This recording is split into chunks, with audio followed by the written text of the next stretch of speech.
I want to tell you what might be the most haunted house in Hawaii, and this is the the Kaimuki house in the neighborhood of Honolulu, and there's a few reasons why this could be haunted, and one is they believe that it is haunted by a Kasha.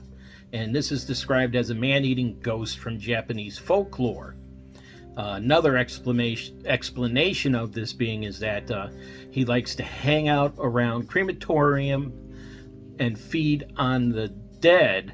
And the third one is he's a cat-like demon from the sky who steals away bodies. From what I've read, this guy is a downright troublemaker and doesn't worry about being violent. Another legend is that a family that lived in the house, the husband killed the family, the mother and son were found buried on the grounds, and the daughter was never found. Either way, however it became haunted, many, and I mean many families have left this house, and renters have left this house in a hurry because of some disturbing and outright violent acts that have happened. And I'm going to tell you about a few of them now. The first one I'll tell you about is in 1942. A police officer was called to the house, and a woman was screaming that she's trying to kill my children. And the officer, upon entering the house, couldn't do anything about it but watch, because the three children were levitated. It looked like they were being slapped and hurled across the room by an invisible force. And this was documented in an article in the paper. And then other owners, there was three women that owned the house, that were in the house, and they called the police and said this invisible entity is choking one of the women. And again, the police came in, they entered the house, and it looked like this woman was being choked by an entity. She had her hands to her neck and was trying to free herself. The woman was trying to free herself. They heard strange noises as if someone was moving around and talking. And one of the girls said she had felt a hand on her arm. Well, finally, after they got separated from the entity, they decided that they were going to go to their, with the mother, go to the mother of one of the girls. So the three girls piled in a car, and the police followed.